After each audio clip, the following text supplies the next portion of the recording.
Yep. All right, are you ready? I'm ready now. Lista? Okay. I'm ready now. Alexandria Serra, thank you so much for accepting my invite. Very excited about today. Just like I was telling you earlier, I'm very excited about you. You're someone that I've been following for a very long time. You produce a lot of valuable content. Your personality, that's something that it's really fun to follow.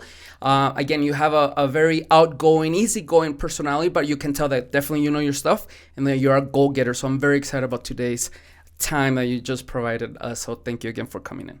Awesome. Thank you so much for having me. It is my absolute pleasure. And hopefully somebody gets something out of this podcast or can relate with what I've gone through or how I've established myself. But I love your story and I am ready to go. Nice. Well, thanks again. Give us a quick intro as far as what is it that you do, a little bit of who you are, por favor. Sure. So I am an attorney and an entrepreneur here in El Paso. I do primarily criminal defense work, focus on traffic tickets. I have an app and kind of a leverage income business in addition to my law firm. And my side hustle is a doggy daycare and dog bakery. So two polar opposite things.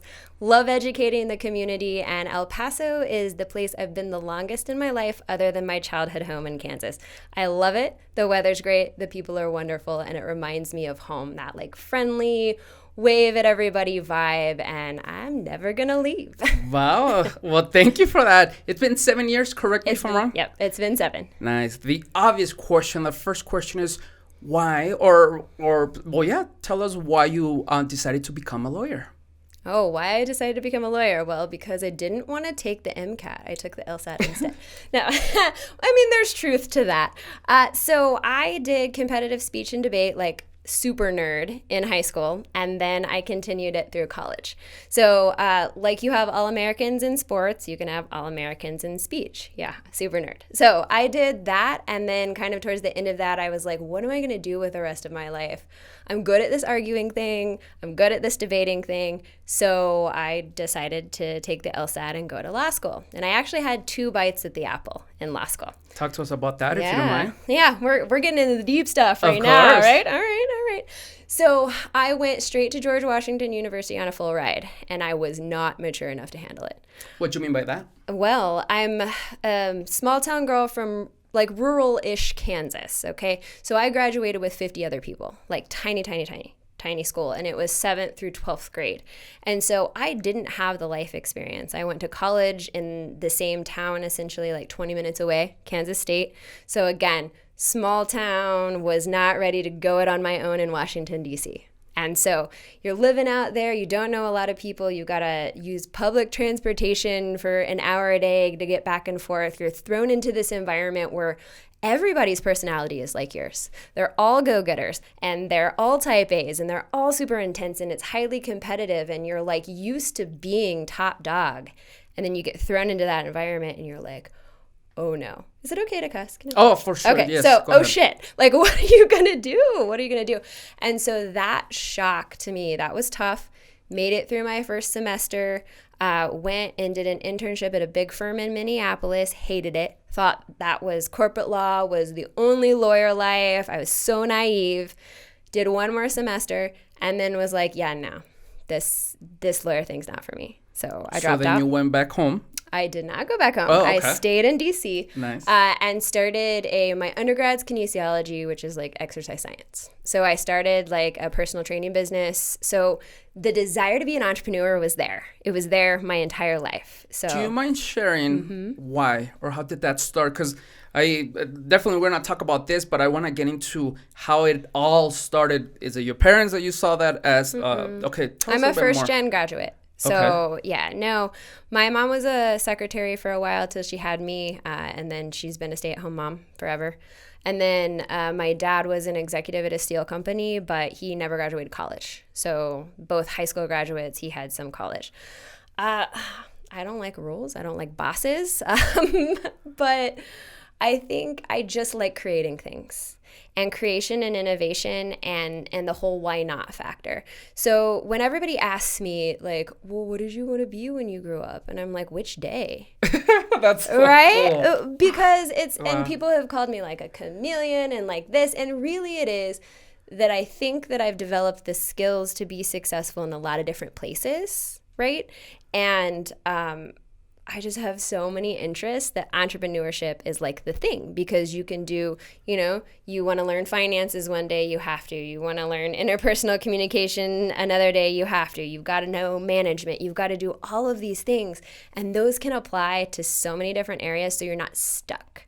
And so the concept of being like stuck in a job or a career forever is so terrifying to me. It's terrifying. Wow. So it's a mindset thing. Okay, now let me ask you this, and this is something that I asked 9 out of 10 guests. As far as that confidence, because that's something I can tell you're very confident, right? You don't know what you're going to do, but you know you're going to do something, and you're going to do well for the most part. Right now, definitely we'll talk about all the businesses that you open with the same goal. But tell me, this confidence, looking back, if possible, where's this confidence coming from? How you were able to develop this confidence? Oh, wow. That's a tough one. So through the speech, which I would highly recommend to any parent, like get your kid in front of a crowd. So I would be in front of small rooms of 6 or huge auditoriums of 150 or 200, right? And it just like, you get used to that. And so that develops a sense of confidence. I have a lot of, we all have confidence issues, but I'm confident in my ability to learn new stuff. So given enough time to become, I call it a mini expert, right? So like in my videos, I don't know what I'm going to talk about that day, but I'm confident in my ability to research that and become a mini expert and then communicate it. So it all goes back to the confidence building communication skills I learned in competitive nerding is what I'm going to call it. Wow. Definitely we're going to come back to it, because I do want to see if we can give some advice, some tangible items to other people, especially women. And I'm telling you all this because I have a daughter. I don't know if I share this with you or not, but that's kind of something that I'm trying to invite female guests so that she can also see. Like, of course, I'm sure she's tired of hearing my speech and the things that I say, but when she talk, like for example, that you said that you are a nerd. My daughter reads over 100 books a year. That's amazing. So you can just tell, I'm like, oh, she's gonna love this right here. Well, but I want also people like watching not only to hear the story, but if they can walk away with, let me try this, or let me do this different. Hopefully that helps them out. So definitely we come back, but let's go back to the time that you dropped out and then you decided to go. But now in, what was the personal training? Yeah, was that I was a basically personal it? trainer. Okay. Yeah, I was a personal trainer, and it like got me in a lot of trouble, to be honest. I think that's when, so I'm going to throw it out there now. I'm very early in sobriety, I'm a recovering alcoholic, okay? And so, like, I partied a lot in college, but then when I was on my own in D.C., not having the structure of school, not knowing a lot of people, like, I got in a lot of trouble. Like, not criminal trouble, not, terrible trouble, but, like, consistently. And then, so I had that experience. It didn't go super well. Ended up moving from DC to Dallas for a stupid boy, right? And it's always for a stupid boy. Don't do that. Tell your daughter not to do that. That is a no-no.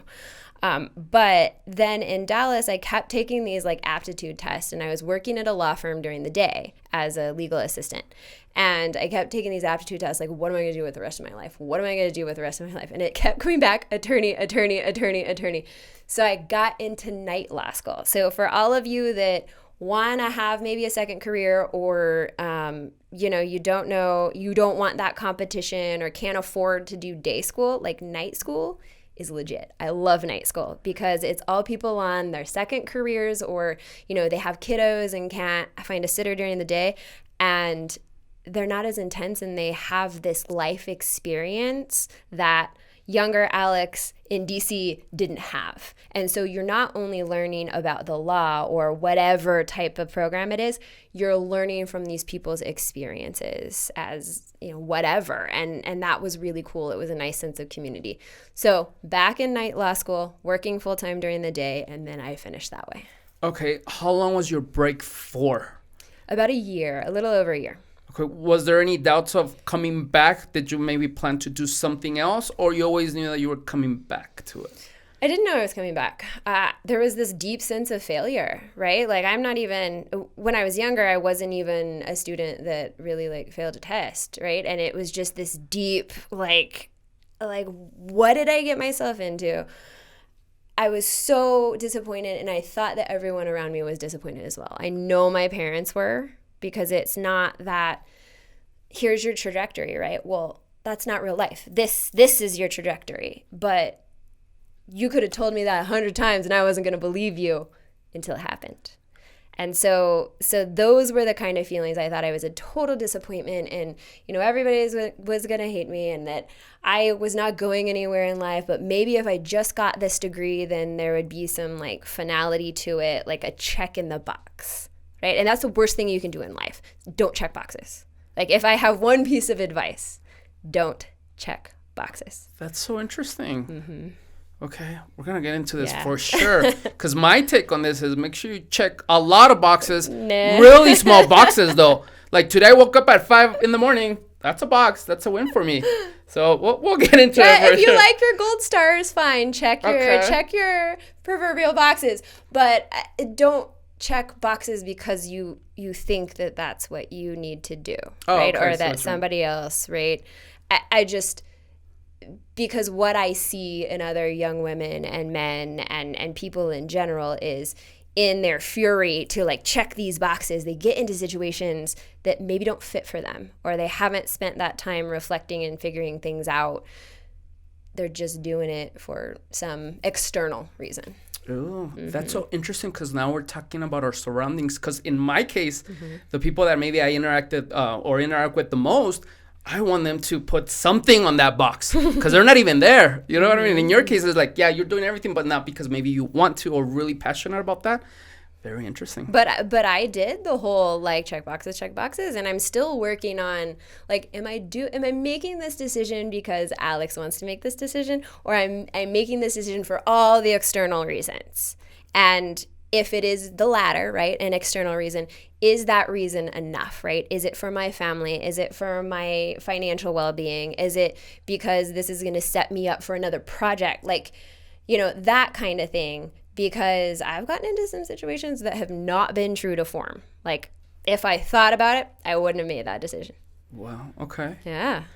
Wow, very interesting. Now, let's go back to SMU. How long did it take you to graduate finally from law school? So I was at GW for 1.5 years, and then at SMU for 2.5, almost 3, but it was continuous. So normal law students get summer breaks. I went, the whole time. Just to catch up a little bit, right? Yeah, and you can take fewer hours if you're only going at night. Okay, so you graduated. I think you had an assignment in El Paso. That's your first time here. Tell me, even though you covered a little bit, but what actually made you fall in love with El Paso? Because I can also go to Cancun and love it, but it's one thing for me to live there and actually see my life there, right? So tell us a little bit more why you chose to stay here in our city. Okay, so I had a project. I was working at a clinic at the university, and it's like experiential learning. Had a project out here, came out here because I was like, all my companions, my colleagues didn't want to do anything. I was like, let's go meet this client in El Paso. Why not? And so my project partner and I flew out here and met him, and then flew back and all that good stuff. Because I was like, why not? If they're going to fly us out there. And then I met some cool people here, specifically some lawyers and someone who was at the public defender's office. And so I was in a very serious relationship. I was actually engaged in Dallas. And to be honest, I was looking for an escape. And so... Can you tell us why? Yeah. That like trapped. I just felt trapped. It was very vanilla, right? It was a box checking, right? It was box checking. It was, he's a good dude, got a good job, like nice guy, whatever, but just not my guy, not the right guy. And so I had applied for 2 positions, one as a prosecutor in Collin County near Dallas, right? And then the other was a defense attorney here. And I've always been like rule breaker for the people kind of thing. So being a prosecutor was like, but so I chose this job. I ran away. And then I got here, and it was just awesome. Everything was awesome. At first, did you maybe have a plan to just stay a couple years and then go somewhere else? Or since the beginning, you're like, you know what, I'm going to die here? Okay, so I call these future Alex problems, right? So I love doing like the vision boarding and the like, someday I want these 17 businesses, like that type of creative stuff. But I don't like doing the where will I physically be in 2, 3, 5, 10 years, right? So those were future Alex problems. And once I got here, I just loved every second of it. But I didn't think one way or the other. Like, was this temporary? Was this 2 years? Was this permanent? I don't know. Nice. Okay. Well, thank you for that. Actually, my last question that I asked my guest, that one's going to be really simple for you to answer, but we'll come back to that for sure. Let's talk a little bit about you being a lawyer, right? What are some misconceptions that people have about lawyers? That it's fun. It's not fun. Okay, so that's you seem like you're having a lot of fun, by the way. I do have a lot of fun, but I do a lot of things that lawyers don't do. Okay. So I toe the very line. Like I'm on the phone with like the state bar ethics lawyer all the time. Like, hey, can I do this? Hey, can I like send this letter? Hey, can I, because lawyers have this very strict set of rules. And one of the guys, a male lawyer in our community is like, hey, stop giving away all our secrets. Really? Yeah, because I give education, I give information. We're going to put his name on the comments, no, by the way. No, we're not. And I think he was partly joking in a like, hey, you're doing a good job kind of manner. But that like really was like, ugh, to me, because lawyers don't have like a moratorium on information, right? Like what I want my client to be able to do, or anybody in the public to be able to do, is take the information they know, and with the information and the resources that they have, make a good decision for them. I can't make a decision for them as a lawyer. I never can. And that's a misconception, I guess, to answer your question, is like, we don't make the decisions. We provide you information. And if you want to go toe to toe with somebody, then we're going to advocate on your behalf, right? Or we're going to create a contract or whatever type of lawyer it is. But we don't make those decisions. We just advise. And then with that information, if you go do something stupid, you're on your own, honey, right? You're on your own. The other thing is let's see, other misconceptions. We're not all liars, and we don't deceive everybody.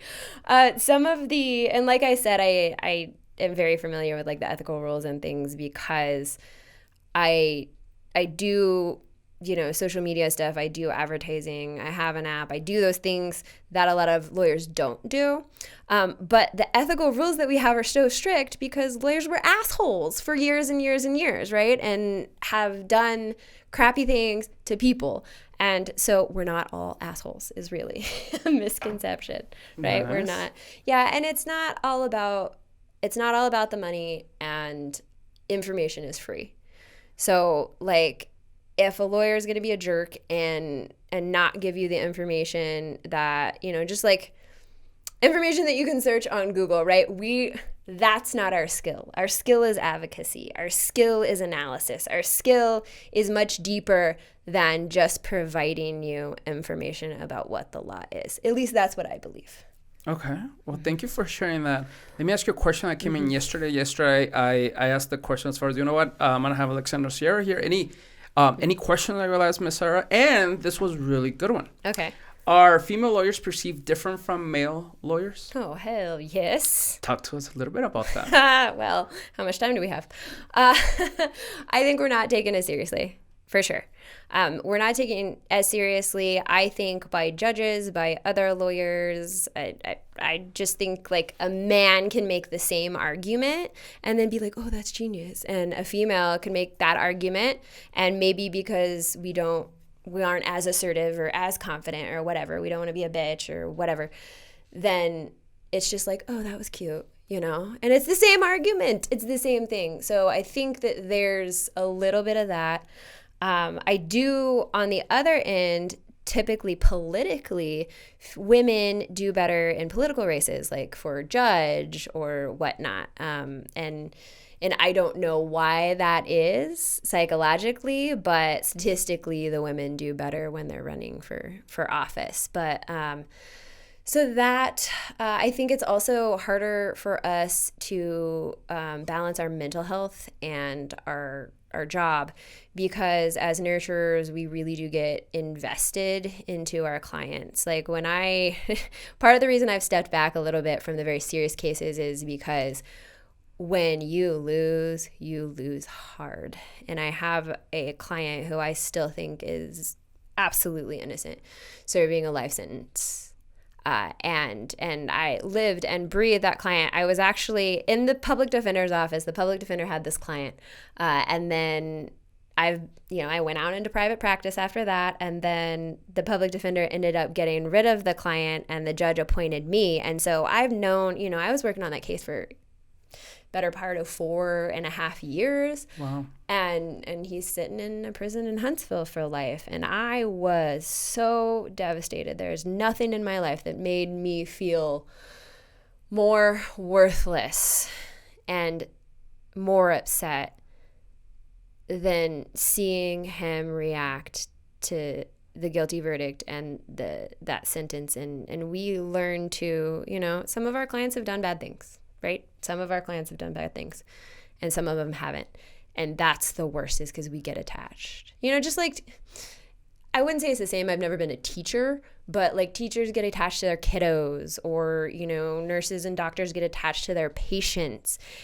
And you feel, I think more so as a woman, those emotions as they're going through trial, as they're going through the case, if they're stuck in jail. And again, disclaimer, people do bad stuff. Like, I'm not talking about everyone, but the ones that we truly believe are innocent, if we don't get the right result for whatever reason, it's devastating. Wow. And you talked about this on a podcast, and I'm like, I need to bring this up for sure, because you said that we would be surprised the number of people that plead guilty and they're not.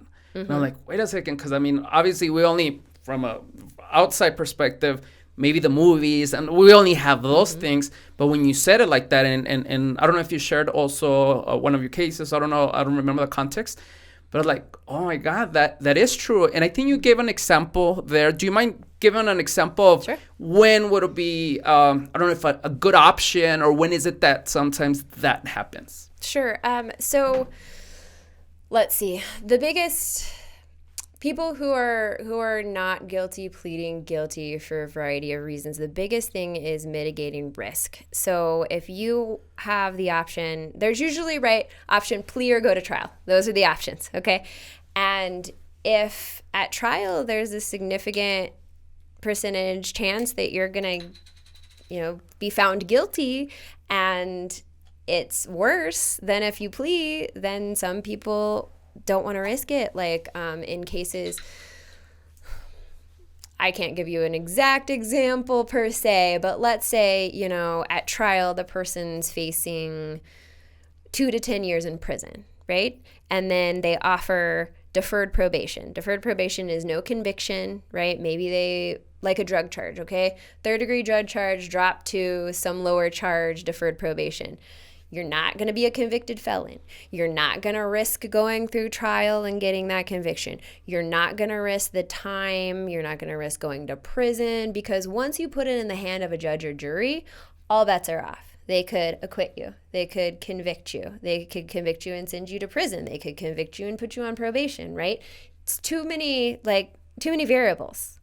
So sometimes clients will want to do that because I can't risk going to prison because I got a family to support, right? I can't lose my job. I can't be away from my kids. I have new babies. This isn't going to affect my license to be whatever, or something like that, okay?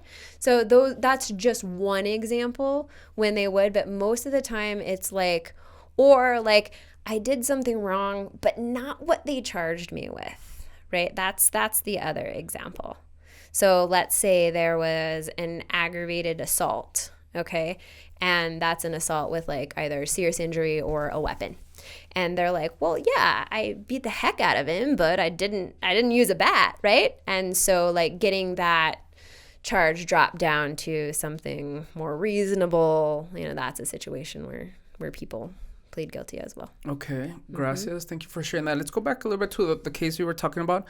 Through your years of practice, how have you been able to manage those emotions, the case that you obviously you still talk about it. It's very emotional. I'm sure you remember that. I'm not gonna say on a daily basis, but it's constant in your mind.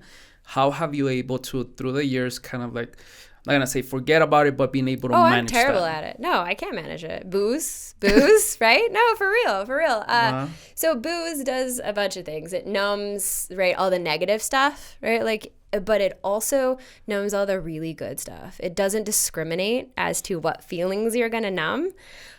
So I'm terrible. I'm terrible at managing those emotions because I get so damn invested. Like, I'm bad. I'm just bad at it. It's not one of my skills. But I've been able to consistently represent people. But I noticed towards the end of that like the serious cases were so draining that it's like, if I keep this up, I'm not going to be able to take care of myself. And if I can't take care of myself, then I'm not going to be on my game for my client. And at the end of the day, it's their life in my hand. It is not my life. I get to get in the elevator, right? I get to get in the elevator and leave that courthouse. And if someone goes to jail, they can't. And so that's the important thing. Wow. Has there been a moment that you wanted to, now after you started practice, of just quitting everything? Oh, heck yeah. Yeah. I'm a runner. Yeah, right. 2 hours ago. No, I love what I do now because it's more in the entrepreneurial sphere than the defense attorney sphere. But yeah, I'm a runner. So typically what I do is I go somewhere and I like make a mess of things or, whatever. And then I pick up and I move. And I've been able to not do that here. And I've been able to really, what I think is establish myself and learn. And I'm just learning and growing every single day. And so, yeah, but sometimes I'm just like, yeah, I'm gonna bail. But I don't. What makes you not do that? Not bail? What makes you kind of like keep on going? Well, I have an awesome partner now, so that's one thing. But I have a staff of young, awesome women. I have 9 assistants, all female. Yes. So, yeah. That's going to be one of my questions, by the way. Yeah, so my little female power team, them, because I can't let them down. And I think that my greatest fear in the world, in life, is not living to my full potential. And I don't know what that is, but I know it's more than I'm doing now. And so running is just a freaking lame excuse. And it would just throw a monkey wrench in all that. So that's what I think about. Like, I heard recently, if you want high self-esteem, you've got to do esteemable things. Mm. And is running an esteemable thing? Is leaving these people high and dry? Hell no, it's not. So you fight and you go through it. Well, very powerful. Thank you so much for sharing that. Just to close that topic on men versus women perception on lawyers, I'll just tell you that 10 years ago, and really quick, I had to hire law attorney, right? Mm-hmm. And I went for the female because I don't know if it's a Hispanic culture, by the way, but usually like the female a person's use that emotion on our side, right? Basically, like especially because it was family law, and it turned out great for me. But at the same time, I was like, you know what? I'd rather get a female than a man for this specific thing. So, like, yeah, I think so. And I can just speak to personal experience.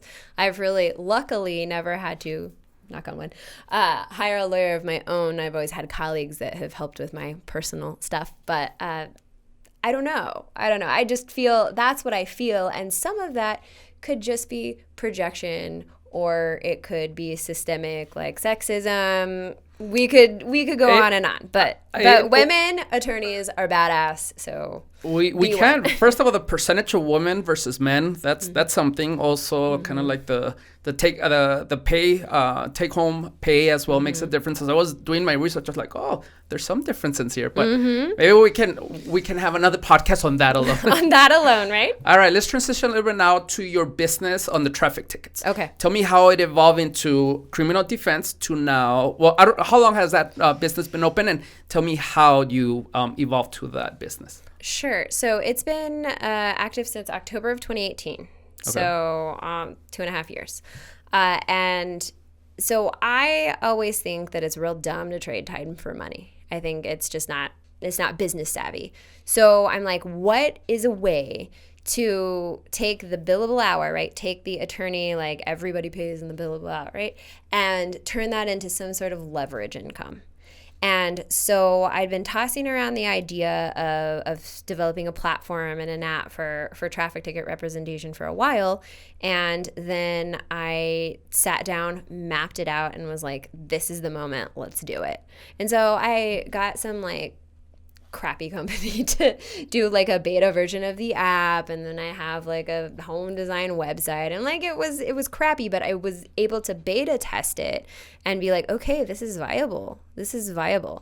And we went from 18 clients a month, I think, in October of 2018, and now I have 400 plus a month clients. That's amazing, by the way. Yeah, and we went through COVID. So from 2019 to 2020, we doubled our revenue. From 2020 to 2021, we've doubled it again.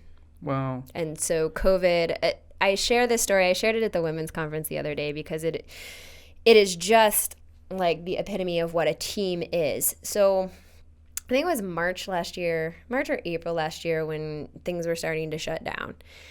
And I had just hired 3 new employees, and then I had 3 already. So we were a team of 7 at that time. And I was like, holy shit, how am I going to pay all these girls? Like, are we going to have to do layoffs? And, and very anxiety ridden. And so I was like, no, we're a team. So I said, okay, girls, this is the amount of money we have to make by April 10th. If you do it as a team, nobody loses their job. And they did it. And they consistently did it over and over and over again because they loved each other.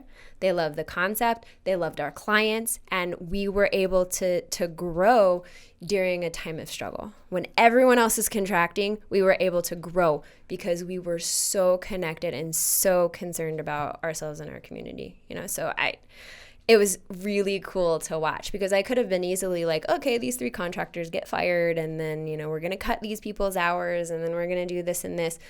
I didn't take a salary during that time, but I don't care because they came together and they made it happen, and that was the power of the message and the mission. So that really must cool. feel great because now they're working like you're part of the team, of course, but they don't see it only as an 8 to 5, right? They see it as a family, as a community. I can tell based on your post that it is a team. It's not my employees, or it is your team. That makes a difference. Sometimes I grudge when I see people like referring to people. I try my best never to refer employee, this is my team and that's it, because it makes a difference, because even the way you say things, that's the way you think about things. And you can tell that the way you're describing that story, you can tell me the reason why they did that, it was not only for them, but it was for you. And that makes the world different. And some of these, they knew some of these girls for a month.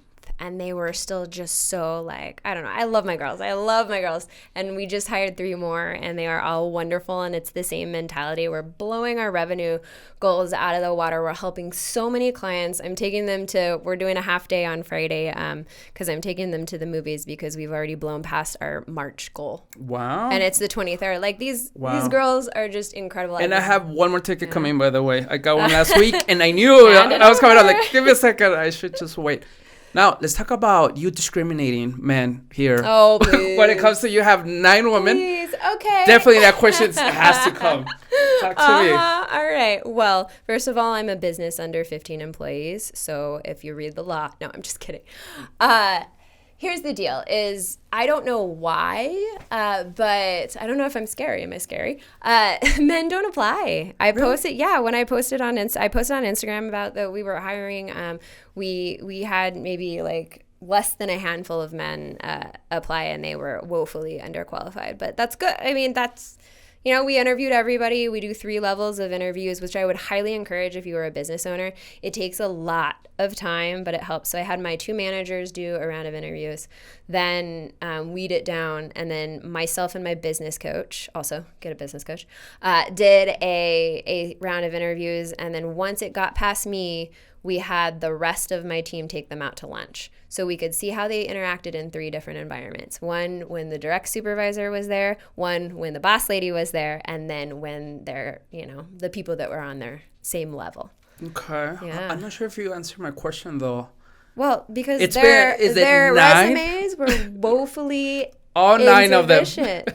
I really love that idea, by the way, because at least from past experience, friendships, and people that I know, females, they're like, I hate working with other women. I'm like, but why? No. Oh, it's because it's so hard. And when I see you, like, wait a second. That's just an excuse for maybe your personality. You're not able to cope with other people, whatever that is.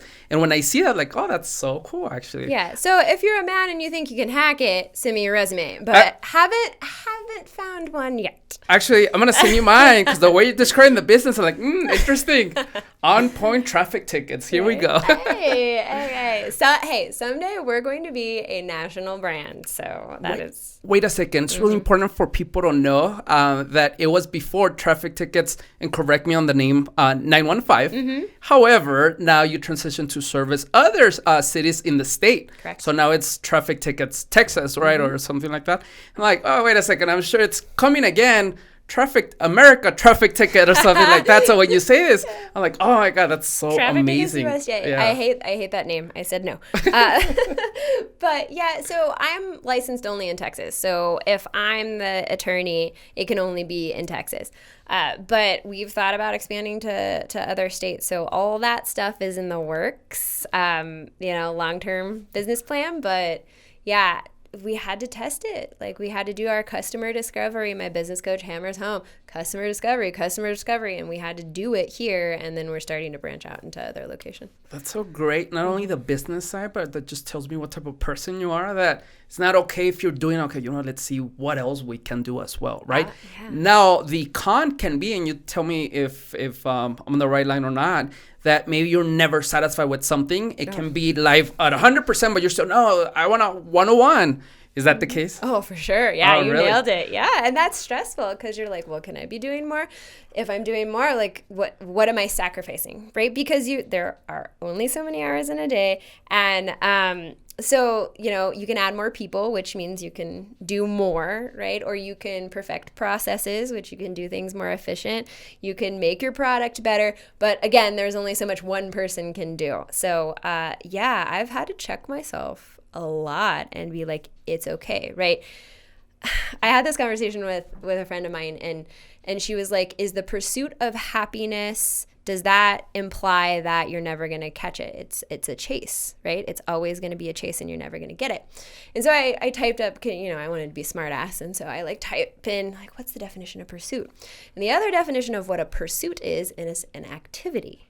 Okay, so I was like, well, why don't we flip it? Why don't we say these are our happiness pursuits? So anything at any time, any activity that makes us happy, that's our happiness pursuit. And so that means you can set it aside for a while. You don't have to be going 100% at all the time. You don't have to be chasing something that you never know if you're going to get, because how do we define happiness and stuff like that? So I've been sort of thinking through those concepts with regard to work, and it's okay to be okay for a day or a week or take a vacation or whatever, because that doesn't mean I'm going to get into this cauldron of complacency and that I'm going to be in there forever. That's just not my personality. So chill, have faith in yourself, take a break. But it is constantly on my mind, well, I've got this, then I got this, and what if I start this? And so for sure. And I am a creative at heart. And I'm very I think it's probably like your daughter from reading so many books. You got this wild imagination. And so when I plan things, I literally visualize them. But then you do them, which makes the difference between people like you and other people, because everyone plans stuff or has goals. That's the reason why I want to get into those tangible things, because you do realize that everyone they won't have plans, goals, dreams, but very few people I'm going to sacrifice and I'm going to do this until it works, right? So I'm going to try my best to get some of those tangible either advice or something that you can share with us. But going right away back to what you were saying, before I forget, how happy are you? Depends on the day. Really? But overall, if yeah, so I get frustrated. I'm excited. I love that you used that word. You were saying I'm excited. I'm excited most days to get up. I'm excited to do things that have to do with business, that have to do with educating people, I'm excited about that stuff. So that makes me happy. I don't, as a personal believe that happiness is a state of being. I don't believe that, right? I think that you're never going to be consistently happy. That doesn't exist, right? Do things that make you happy. Be with people that make you happy in the moment.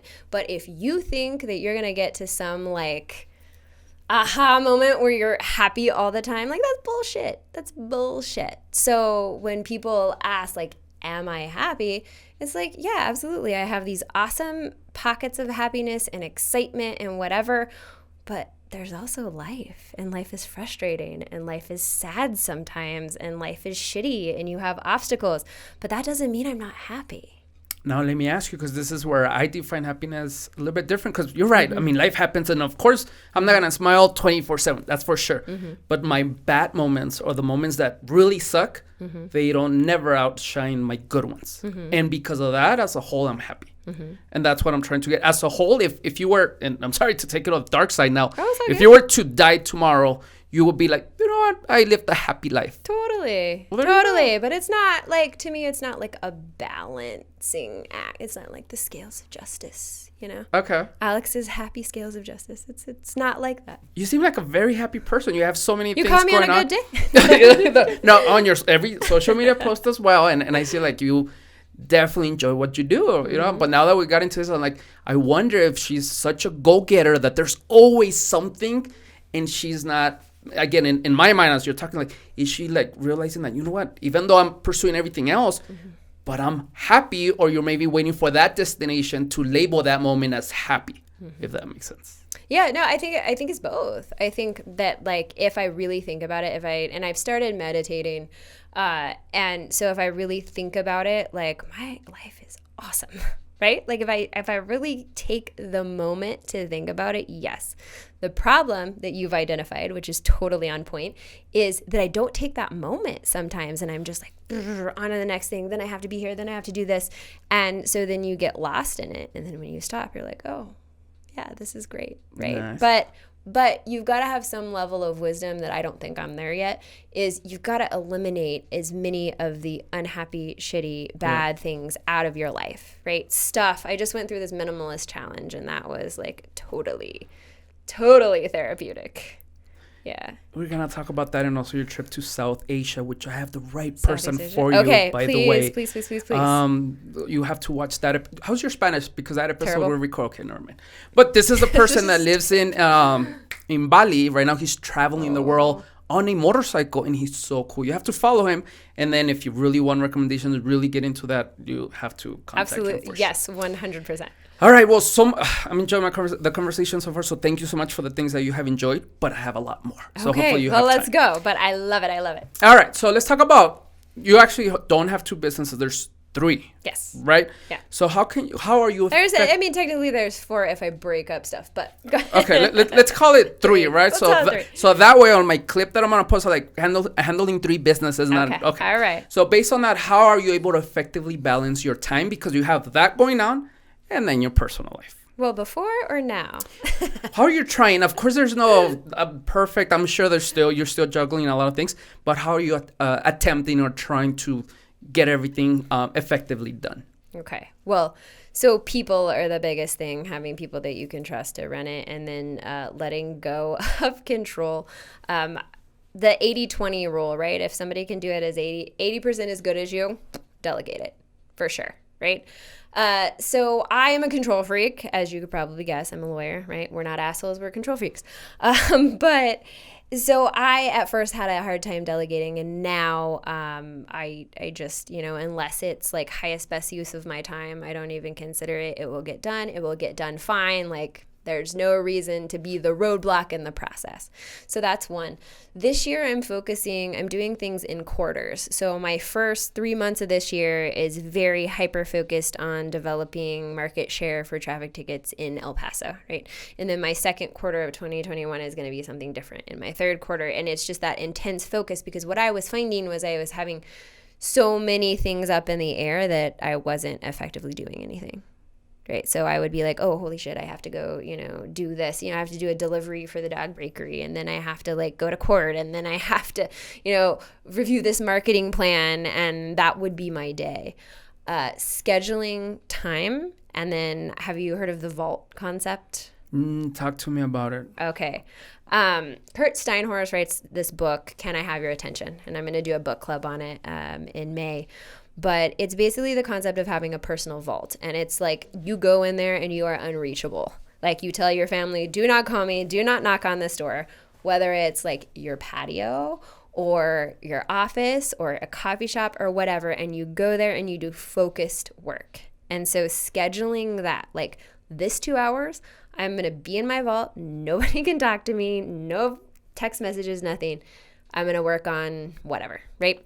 And then on Tuesday, I'm going to spend this hour in my vault banging out a marketing plan for the next 3 months. And so like it takes so much time to, if you get distracted from something, get back on point, that you're just wasting your day.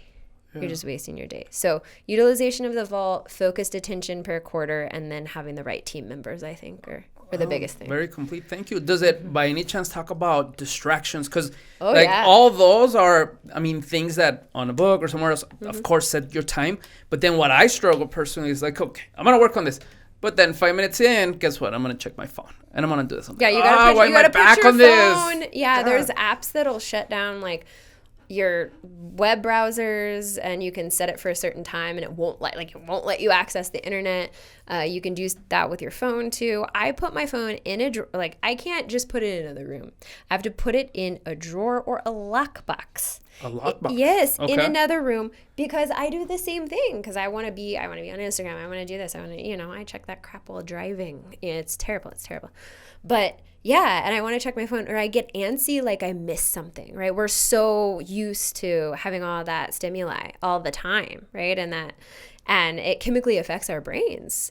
And so, yeah, you got to put it away. So I put my phone in a lockbox or a drawer 2 offices away, and then I go into another office and I sit there and I do my work. And eventually you're going to get in the flow, and you're going to get in the zone, and you're going to be so focused on what you're doing, especially if you enjoy it, you're going to be okay. And then if you're the type that like gold stars, a long time ago, I used to do this, like, okay, if I can do this for 50 minutes, I get, this little reward. That works. I mean, we're animals, of course. Yeah. So stuff like those are the kind of things that I do. I get nothing done at like the actual office. Because, so many people want to talk, want to do stuff, want to whatever, and I don't want to discourage that. So if I'm in a mood, or if I need to, like, really get something done, I work from my kitchen table, because then I can shut out all the technology, I can shut out that. But I don't want to discourage my team from coming in, having a conversation, sharing their day, like, asking me a question, giving me an idea. So I don't want to be that asshole that's like, don't talk to me, and I slam my door. So I kind of have that physical separation between my vault and real life in the office. Okay, but because of that, after your office, at what time are you done with work? That's funny. That's so funny. Why do you even ask that question? Because it's a good question. Don't ask questions that you know the answer to. I don't know the answer. I'm never done.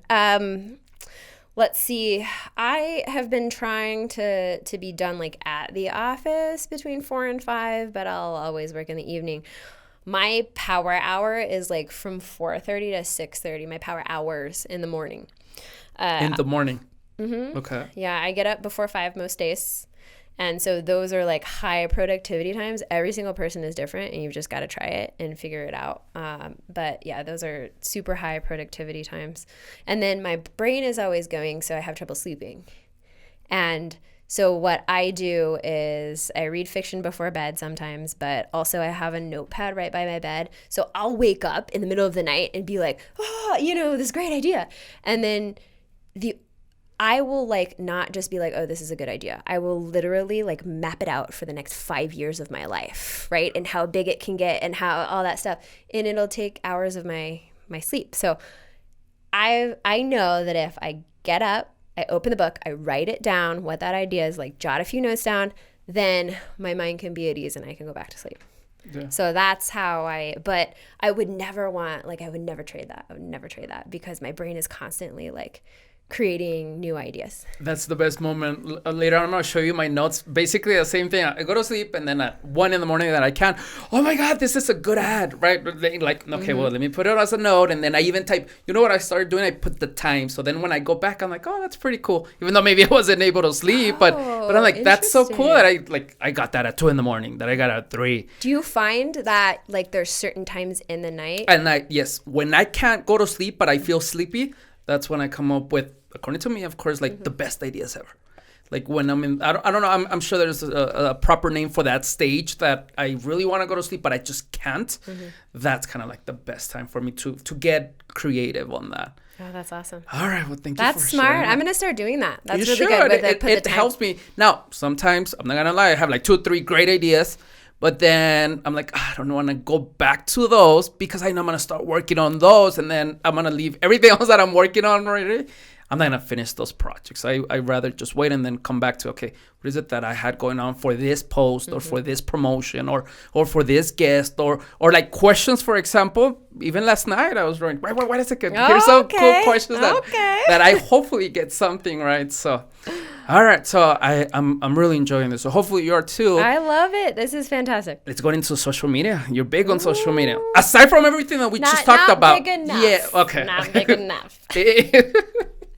See, there I go. Okay, but my life is aside great. from I'm big on social media. It's fine. Okay, see, everything you have going on, you put a lot of content on social media. I A lot of valuable content, but that's time consuming. Oh my God. For someone that maybe they don't produce content, they have no idea how long it takes. The prepping, maybe when you edit, just getting like the schedule. It's and so I drop an much work. F-bomb on a video and have to edit it out. You know, that stuff. Right. So talk to us. When and why did you decide to use social media as a platform to promote not only your business? Because again, you are providing value, but you definitely are promoting your brand as well. Totally. So tell me when and why you decided to start this, because in your field, maybe that's not what everyone does, right? So talk to me about that a little bit. So I had a friend, Michelle. She owns Hippie Girl Natural Products, and in the very beginning, I had her help me with social media, and she's like, you need to do like a Facebook Live every however long, right? Like every Thursday, and let people ask you questions and like do that. And I was like, bullshit. Like, no, we don't do that. It's like, how long ago are we talking about, just to get an idea? End of early 2018, I think. Okay. I think 3 years, approximately. Yeah, Okay. yeah. And I was like, bullshit. That's nah. We're lawyers. We don't need to do that. Or like whatever. And then she was so persistent, and she was so like this is a lot of value add. And then so me being a scaredy cat, I was like, I'm not gonna do a live. What if I say something dumb? So then she was like, okay, well, why don't you just do like little videos, like little clips with information or whatever? And I was like, okay, I can handle that because I had control over it. Mm-hmm. So my early ones, I'd probably record 30 times before I found something that I liked. And then you get more comfortable with it, and it gets better, or it doesn't, or the sound sucks, or it doesn't, like whatever. You figure it out and you just keep doing it. But yeah, so she actually got me started with the Lawyer Talk Thursdays, and I've continued that, but it takes so much time. It takes so much time.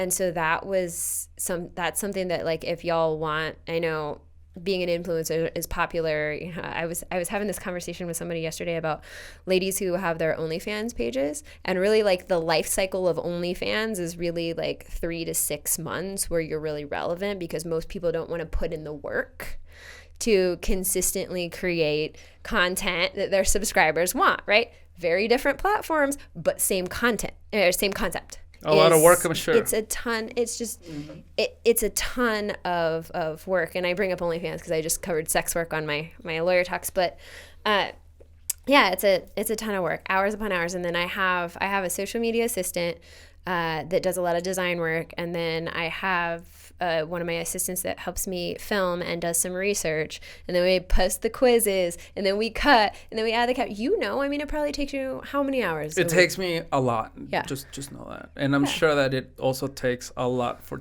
any clip that you do.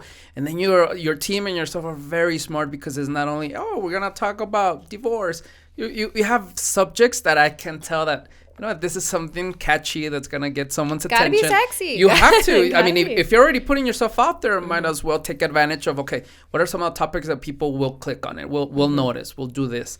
So did you deal with any insecurities at the beginning as far as, let's talk about the personal side of it, because the insecurities of, I don't like the way I look, or maybe over here, like, I'm not My first language is not English. So maybe I mispronounce things. I use the wrong words. That, but also you have like the other aspect that you're dealing with law stuff, right? And I'm sure that maybe at first your peers were not looking at that like in a good way, in an approval. So I'm like thinking you're dealing with two different things. So tell me about the process there, please. Sure. So personally, that can be ruthless. Like the haters can be ruthless. I remember I was helping run a political campaign in 2017 into 2018. And I had like really bad eyebrows, like terrible eyebrows. I would like draw them in. They were terrible. White girl. I had like little teeny tiny like white girl eyebrows and I would draw them in. It was terrible. But I posted this video on one of the political pages and like all these ladies started like making fun of me. Like just making fun of like, I don't even remember what they said, but it was just like, I'm never posting a video again. Like this is terrible.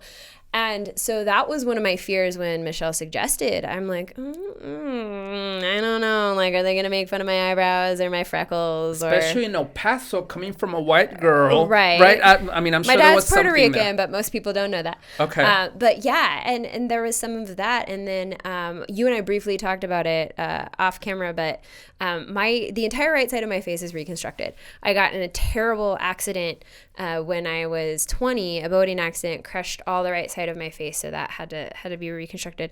But I can see the differences, right? So if I stare at myself, I can see that I'm asymmetrical. And everybody's asymmetrical, but like more so. And so that was something too, but everybody's been really nice, honestly, on social media. As far as my colleagues go, yeah, at first. But as I was getting traction, as I've gained, I don't know about popularity, but like I know my shit, right? I do. And so once people see that enough times, that credibility comes and they're like, okay, well, maybe she has something. And then I've seen some other attorneys, whether or not it's because of me or because they've just realized that social is a good platform, are doing things too. And that's good because ultimately it provides more info for people. And really, attorneys, like how I get my business is building that relationship. And I get questions all the time about all kinds of different types of law. And I can't answer those questions sometimes, but I do have a network of other attorneys that I can like refer to. So that's pretty cool. Yeah, and at the same time, being as smart as you are, you have to take advantage of what you do good, which is your personality is very approachable. So you need to make sure you also put it out there as well. You're pretty smart, of course. And maybe someone that is not as approachable or maybe have difficulties getting that across, well, maybe you should be writing stuff. I mean, you should still be doing social media, of course, but then that.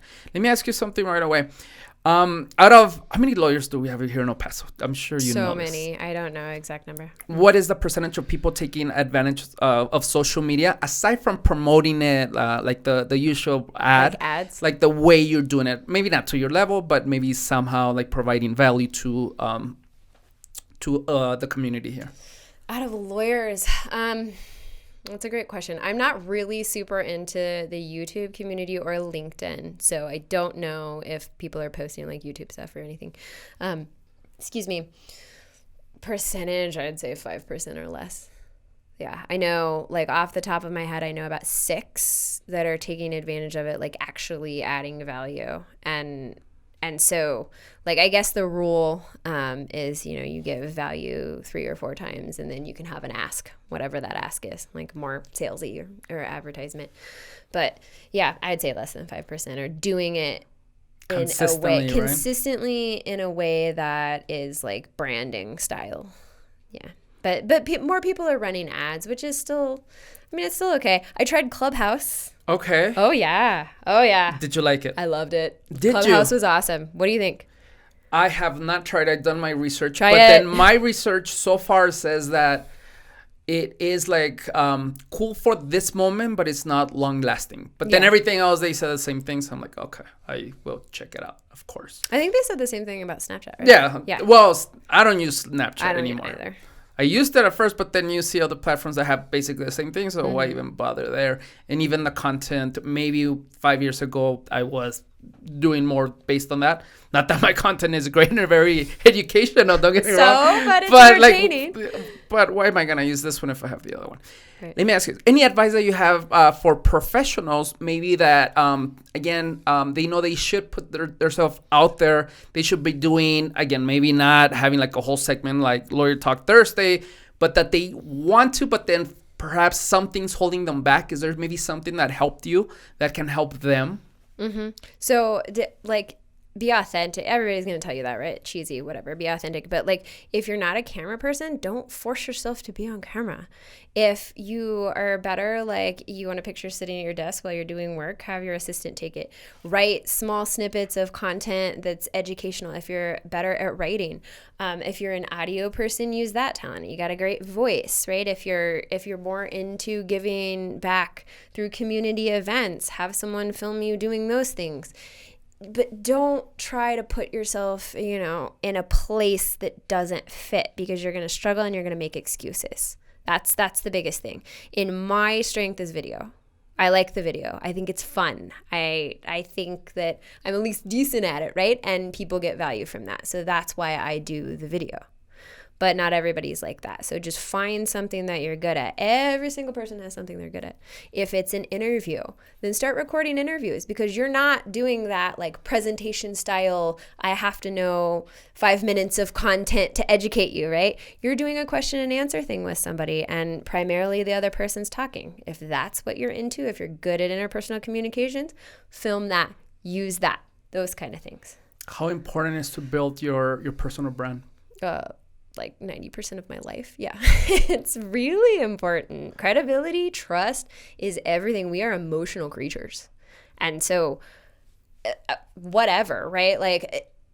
It's the most important thing, I think, in my mind, other than being ethical and good at what you do, right? That's baseline.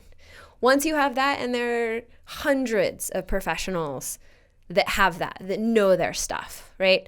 That are ethical, good attorneys, or good people. It's just once you do that, what sets you apart? What's your personal brand? The doors that open for you, the people that you meet, there's so many things. I don't know if I told you this. I graduated from UTEP advertising and marketing, and I found myself, hey, you're doing nothing to promote your brand. So guess what I'm doing here, right? But it's so important because, again, with maybe 5 years down the line, 20, 10, but now I know Alexandria Serra, maybe she's going to help me with my ticket. Who knows, right? Or some advice. Again, this conversation that I'm having with the guests so far, oh my God, the first 3-4 guests, I'm like, you know what? All of them that I'm going to do, regardless how good or bad they are, it's already paid for in the sense that they were so good that I'm going to remember those moments if I maybe have a difficult time, or if I have a moment that I want to stop. I'm going to go back to those moments and say, oh my God, that was so much worth it, that I'm going to continue going just because the first episodes. And imagine as I continue going on. For sure. It's so important. So I just wanted to ask you that, because of course it's extremely important. But in your case, that you have so many ventures going on, I mean, that has continued helping you with, okay, now which we'll talk about the Doc Bakery. By the way. That's my side hustle. Because when I saw, wait a second, this is not making sense. But it is making sense in the personality. Hey, I want to open something on this. Oh, okay, well, let me do it. And I'm like, okay. That's so cool. Well, thank you for sharing that. Going back to your personal life, how are you able to stay focused? I know you already talked a little bit about it, but again, so many things going on. How are you able not to lose interest in the Dog Bakery because I have so many things going on. How are you not able to lose focus?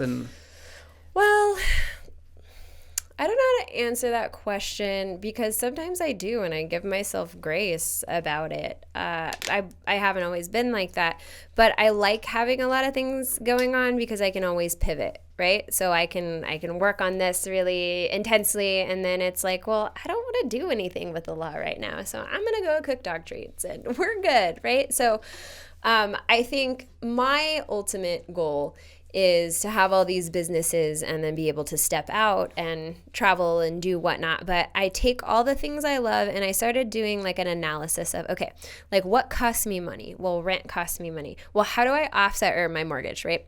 How do I offset that? Well, put an Airbnb in the back, and that pays for the mortgage, right?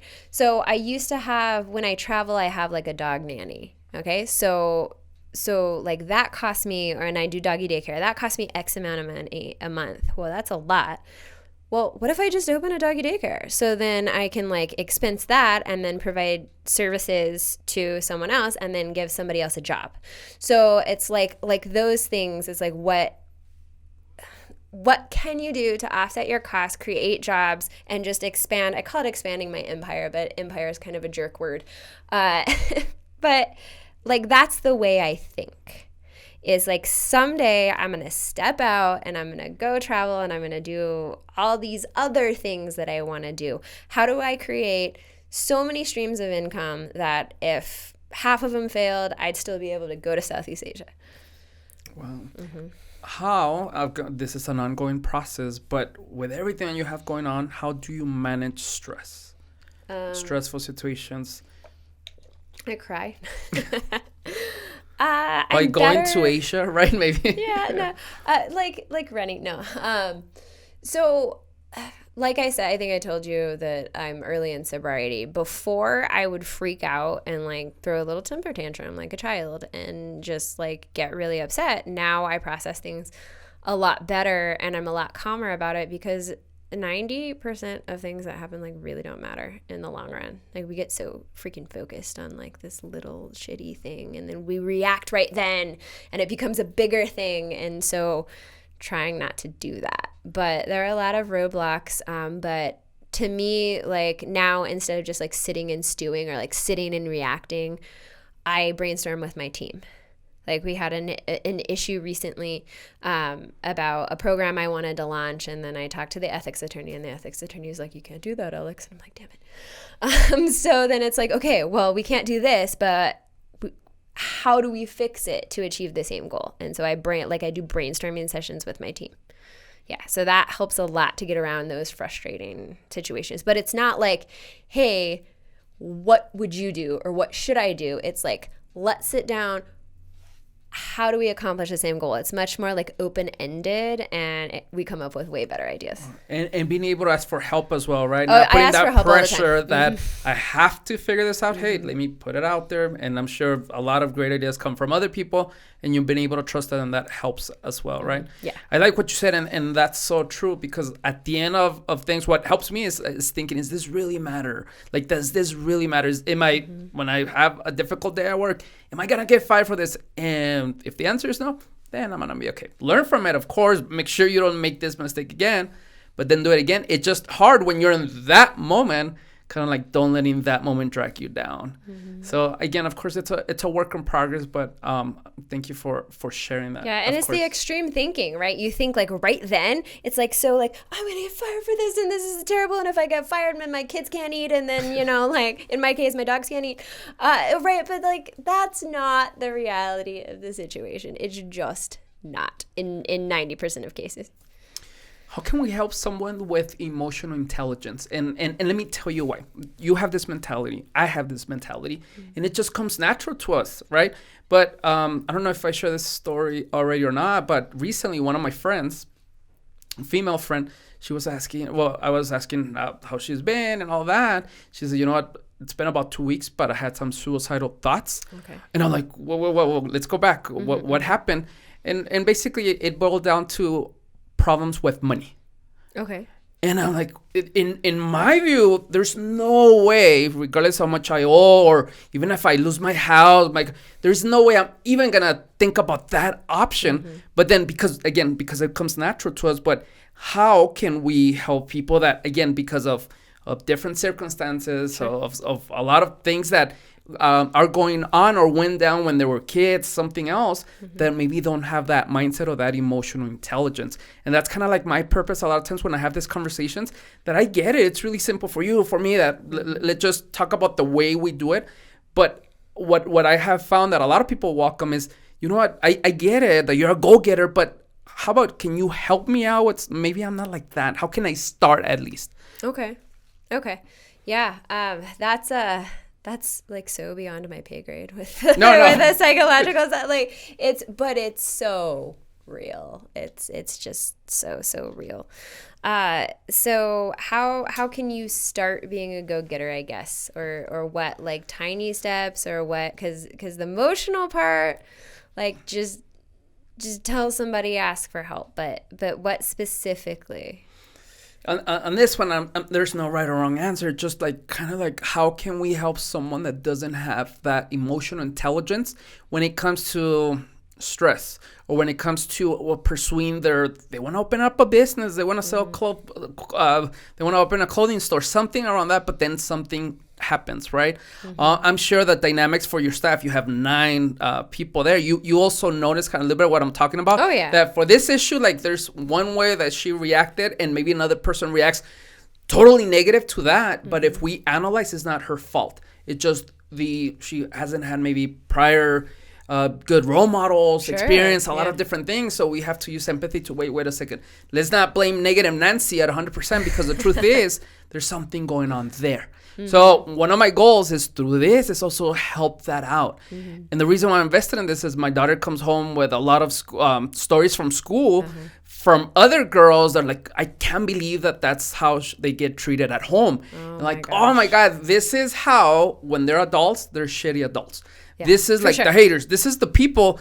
And we don't realize, wait, it's not their fault. It's the fault over here. So I'm trying to see if we can get someone that are in between that we can help them out with anything, right? So that's kind of like my take. Okay. That was a lot of that. So drink some water, see if you can help me out with that one. I guess, so on your last point, I think that childhood trauma and emotional stuff and all of that, like nasty stuff that we go through that affects our self-esteem is freaking terrible. And, you know, if you're lucky enough to go through therapy, if you're lucky enough to have that opportunity, you can work through that. But as adults, we can still choose how we react to that trauma, right? And for the most that's something that I've had to go through years of therapy, right, to realize. But I guess reaching those girls that aren't able to ask for help. Because like in the female business world, I'm big on informational interviews, right? See somebody you like, ask them to go to coffee, see what it's really like, talk to them. Most of the time, if you get us in a one-on-one non-competitive situation, like we're great and we will offer you the world. It's just that first step of intimidating, you know, like asking them, right?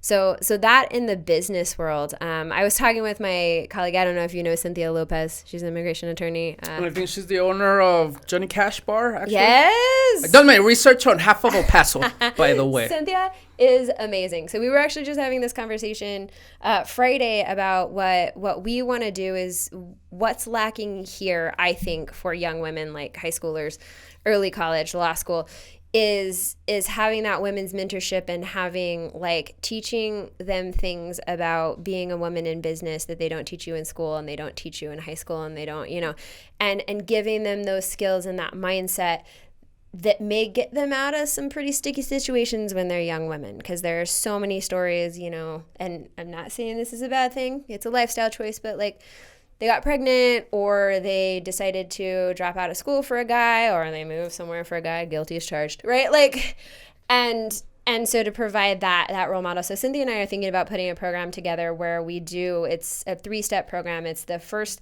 4 weeks are classes. And we have women throughout El Paso teach like a subject, like, you know, learning about financials, and one of them's social media and one of them's, you know, like whatever, right? And then we do a week of shadowing where they go in and they shadow one of these business owners or whatever. And then the last week is like a placement. So it's like a little internship, right? And then doing like a pitch competition at the end.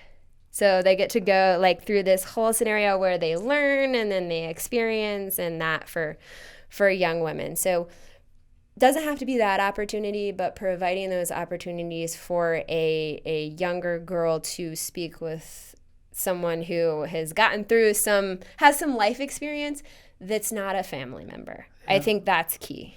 Wow. In my brain, as you're saying this, like, I'm so glad we're having this conversation, because that's my thing. My take on this podcast now is not only like to highlight popular people or people successful business owners. I want someone thinking outside themselves, making an impact. And when I see what you're doing, how you're doing, like, definitely now that you're sharing this, because I wasn't aware of this, like, yes, that's what we need. And if we boil it down to what it is showing people, women in this case, a different perspective that they're not finding at home or in their surroundings. And that's it. Once you have that, well, hopefully you're able to grasp a lot of great things from there, but understand that so much things going on outside of your world. Right. Wow. Any plans, any time of when this is happening? Is this just something that just so start this, if you can? This was one of my ideas that just pops into my head. This is a great one, though, by the way. Hopefully you wrote on the time so you can go back. I didn't. Okay. I don't. Maybe my most brilliant time is like 2 a.m. Who knows?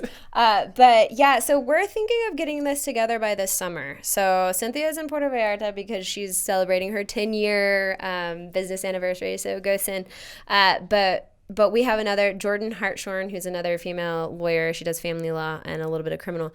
She's on board too. And we actually have 1 or 2 interns already picked out, but we haven't put together like the curriculum piece, and we haven't sort of advertised to the high schools and things like that. So we're putting that together. I hope it can be in place by June, maybe like a small cohort of girls. But yeah, it's another way to give back and show like just positive female role models. And like there is literally, I mean, there's probably some things, but a lot of things that girls are going through, I've gone through, I know somebody who's gone through, or it's just I am empathetic to, right? Like we all share a lot of the same problems, and we don't realize that. We don't realize how many things attract us and how many similarities we have. We just focus on the differences sometimes. Like I could never, I'm a high school junior and I come from whatever background and she's a lawyer and whatever. Like they don't see all the struggles and all the craziness that happened in between her when I was a young girl as well. Yeah, that is so true. Again, the challenge with that project, if I can give you some feedback now that we're talking about, it's finding the right people. And what I mean by that, someone that seeks to be part of that group, there's a high chance they're already thinking on that mindset, so they're going to be okay in life. It's kind of like choosing someone that is not even thinking about that. You know what give them the opportunity. Yeah, like that. Select. Exactly. Yeah. Instead of because a lot of people that want to have this mindset, but they already have something going on, they'll find it through books or through other things. So the challenge is, if you want to impact, maybe have a higher impact, the way, again, it's my opinion, is that it's just choosing the right moment, not the right moment, sorry, the right people, the right stage for you guys. I think that's that's some great feedback, because we can go into any school, right, and pick some, maybe some girls that are struggling, maybe that a teacher sees has some potential but maybe are not applying themselves, or give them that type of opportunity. 100%. I love it. Nice. All right. Well, we hopefully have a conversation outside this podcast around that, see how I can help out. A lot of times, especially when I started doing this podcast, of course, I was doing this conversation. There's a lot of things going on, but I noticed my daughter picking up things, not everything, like especially from the female guests that I had. Like, for example, when I had Elia Esparza, oh my God, this thing that she said, the way she said it, that really helped me out. Just Sween as well. And to me, it was like, well, to me, it doesn't make a difference because I already have this mindset. I can't believe it that I have had this conversation with her 100 times, and the same thing Elia says, and now you pick it up and like, oh, this little girl. But that's why you're a great dad, right? You're giving her I'm trying my best. But the truth is that we never see the impact until, of course, my daughter was able to vocalize that. But how many other people maybe are taking something from this conversation, but we will never know. But the truth is that we know, for example, what the things that you're sharing, I'm sure someone will be benefited from that. So again, I want to thank you for your time, for things that you have shared. I know we're on a hard stop, but I'm going to just ask you some additional questions that I have for you. As far as role models, one of your posts, I know this was in the women's conference, you share about local role models. It seems you're already doing something about it. It's not only talking about what the problem is, but just for anyone that's not familiar with that, basically the post saying is that there is a lack of role models in El Paso, basically. Is that? I think anywhere in general, but I think that those who could be really awesome role models aren't as approachable as they should be, and they don't make themselves as available as they should. And we as women have this tendency, I don't know why, to just compete and act awful to each other and just like, oh, right? And there's enough to go around for everybody. So yeah, I've found my most significant role models in my colleagues, like Cynthia, like Michelle, like Jordan, all of the women that are willing to be team players and supportive. Jaswina, another one. So yeah, there's a lot of lack of female role models because they're not because they don't exist, because they don't make themselves available. And even to like other business women, they just What do you don't think make that themselves. is? Competition, time, self-esteem too. Like, well, I don't think anybody cares what I have to say, right? Like, but we forget a lot of the things that we've gone through are valuable lessons for other people that haven't gone through those yet. So those kind of things, I think, yeah, all of that. By the way, I was gonna, and also like the audience or the person seeking that mentorship or that additional help, they need to understand that the person giving that help, they're not 100% on everything. There's a lot of issues going on, but they must pick up on the things that they know they're experts and they know the subject, right? Because a lot of times what I see is that, for example, someone may not reach out to someone because even though they're really good in business, they're really good with money, but they see that they had a divorce. Just giving you an example. Sure.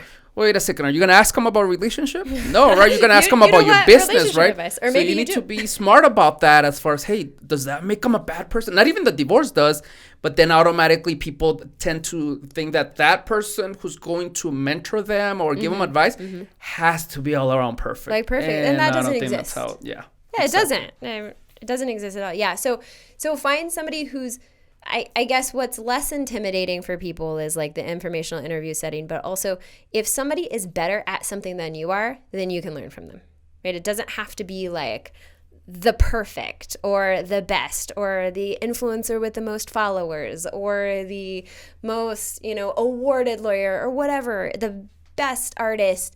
If somebody does something better than you, establish that relationship, learn, because you're going to teach them something during that too. Right? Because you're inherently better at something than they are. And it's just establishing those relationships in that network and being collaborative instead of competitive. And I think women are so bad at that. We're just bad.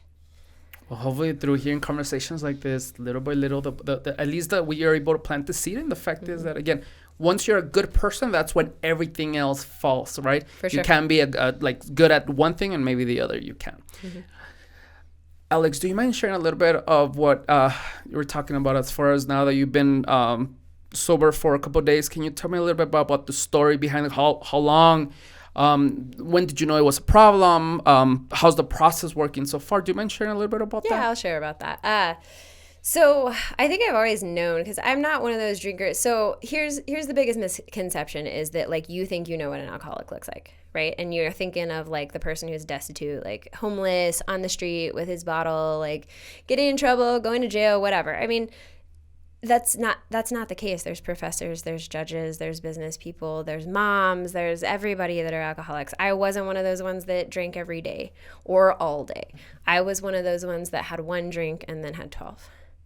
And I was a binge drinker, and it affected me mentally and emotionally, financially for sure. And then hangovers, right? You get old, you have 2-day hangovers, and you're just a piece of shit, and you can't get your mind right, and your relationships suffer, and you're so freaking selfish.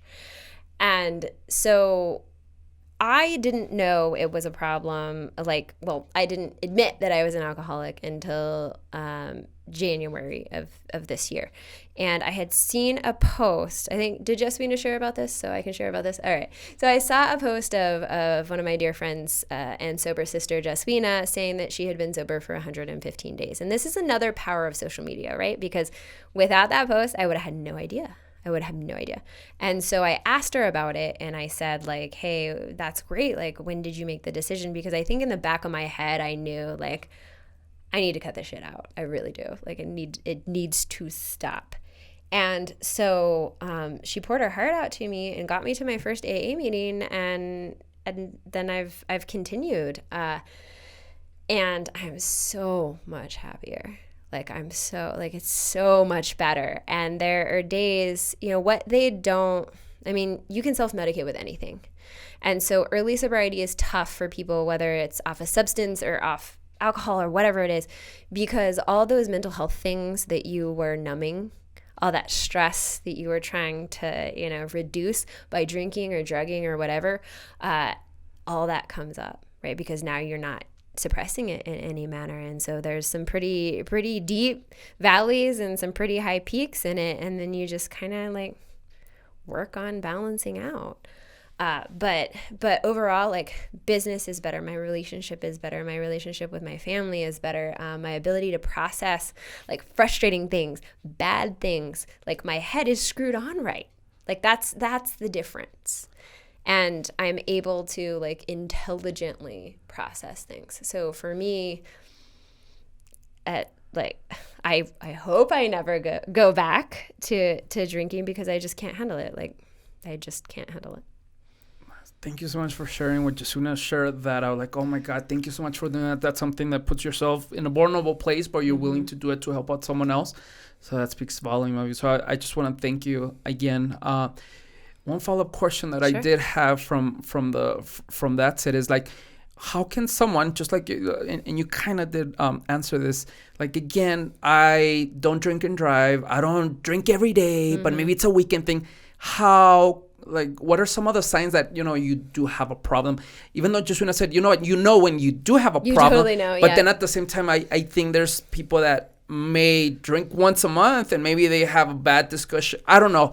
Tell me, what are some of the signs that maybe someone can take from this and maybe see if that applies on them?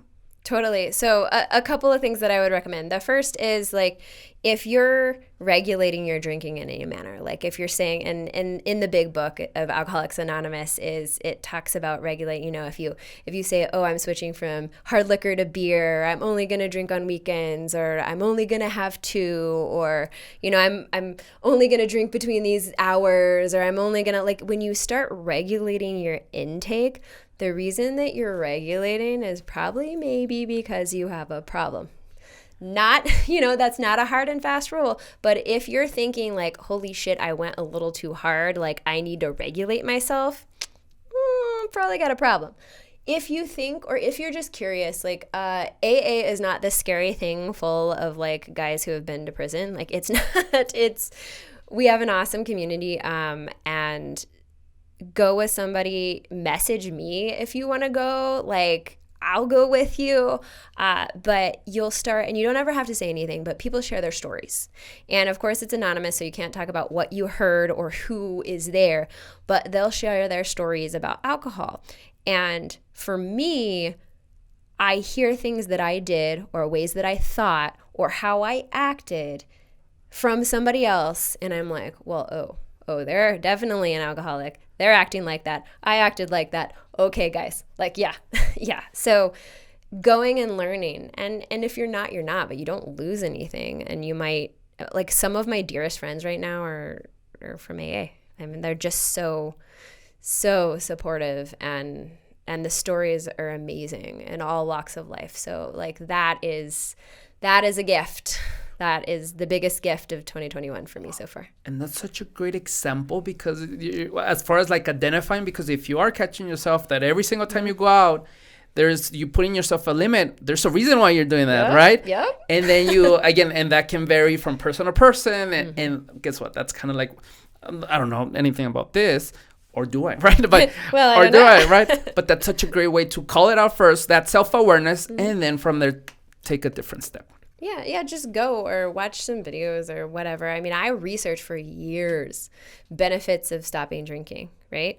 And then I thought I could like intellectually do it, right? Like, so I would go on these, I would say I'm not going to drink for 30 days, and then I wouldn't. And then on day 30, I'm like planning how to get shit-faced. Like, who's going to drive me home and where I'm going to go and how many bottles of wine am I going to take? Because I had a problem. Like, it wasn't about changing a lifestyle. It wasn't about admitting that I'm an alcoholic. How do we, fix that or treat that? Or it was just like, I can power through this and, check the box. Okay. And yeah, and that never stuck.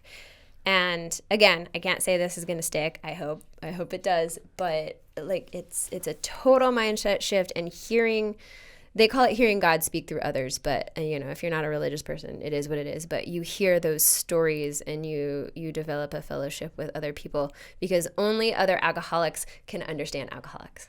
Nice. Thank you so much for sharing that. I'm sure it's going to help someone. I hope so.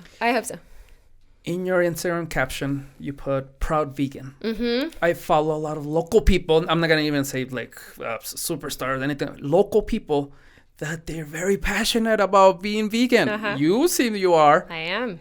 Okay, I think I know what that means, but why are people so passionate about that? What is it? It's not the food. It might be. I'm not an expert. The food's great. Okay. He's trash talking now. Okay. No, but what is it Storm, if you are listening or watching this, send some of your meals over this way. Okay, what is it about veganism? What is it about? How did you start? When did you start this lifestyle? Because it is a lifestyle, I believe. Talk to me a little bit about that. Please. Okay, so I started in November of 2016, right before Thanksgiving, so that was a treat. Excuse me. And I had a trainer who was vegan, and I was having some trouble losing weight, and he's like, go vegan. And I was like, again, I always do this, right? Bullshit. I'm not going to take your opinion. I'm going to go research it, whatever. And then in researching it, I started watching some of those videos that people call propaganda, but like I'm a huge animal lover, like the biggest animal lover in the whole world. And so like watching the videos and being like, oh, that's how we get a steak. Like intellectually I knew that, but watching the videos. So I'm totally an ethical vegan. I think meat tastes delicious, but I don't want any animals dying to feed me because I don't need it. But why am I so passionate about it? It's great for the environment. The food is good. I'm much healthier. So some of the benefits of veganism you can only experience by being a vegan, obviously, but so much of the inflammation in my body was due to either mild allergies or any sort of toxicity with meat and dairy products and eggs and things like that. So I lost 2 ring sizes and a shoe size. A shoe size? Yeah, you lose shoe sizes. You don't. Okay. Inflammation. Ooh. My body was so, inflamed because of what I was eating that once that was gone and that was processed out of my system, things, you don't typically like change your ring size either, but yeah, so that was huge. My skin's better, my hair's better, I sleep better, notwithstanding all the crazy idea dreams. But yeah, so I started to see results that way and how I felt. And that made me passionate about it too. But I'm not one of those like crazy ones that if you eat a steak in front of me, I'm going to be like, oh, you animal killer, right? I'm not like that. But I'm very passionate about it. I slip up sometimes. You do? Oh, yeah. How often? Once a year? Oh, God, once no, more than I'm human. No, I'm human. I don't want to put you in a bad spot there. No, actually, 2 times a week at McDonald's or something. Oh, no. But I do McDonald's fries, yeah. And I think they have like bad seasoning on them. So my kryptonite's eggs. Like I can give up cheese. I can give up meat. I haven't had meat since 2016. But sometimes I slip up with eggs for sure. Eggs are so good. They're tasty. So that's, I would say like now, frequently I have eggs, but before I would say like once a month I would slip up, maybe less. Is it difficult to maintain that lifestyle? As I was researching, just like I usually give my guests a gift card, like, does Chipotle offer vegan options? Because if not, I don't know which other place to go. I'm going to turn into a soybean. I eat so much tofu. I'm sorry, what was your question? Is it difficult to be a vegan here in El Paso? No, it's not. No, there's a lot of good stuff here. And like any other diet, you can be a trash vegan and eat all processed crap, or you could be like eating fresh organic vegetables. Like it's whatever. I think what's tough for me is like I started like eating eggs a little bit. Like once I gave up the booze, it's like, okay, well, I'm giving up this vice. Like maybe I could have some eggs. But yeah, no, over the most part, like El Paso is really vegan friendly. It's definitely vegetarian friendly. Really? I would say. Mm-hmm. Okay. I want to do a little bit of research because the people that I follow is not only that they recommend, is that they're very passionate about, right? Mm-hmm. So it's a little bit of doing research. And I'm sure it doesn't hurt to try it, right? Just to see. Just try it. See if you like it. I know a lot of people that did it for a period of time and then maybe had some health issues or their body didn't respond really well because you don't get your B12, you don't get some type of other aminos that come from animal products.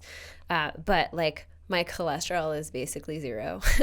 My blood pressure is amazingly low. Like I'm super, knock on wood, grace of God, healthy.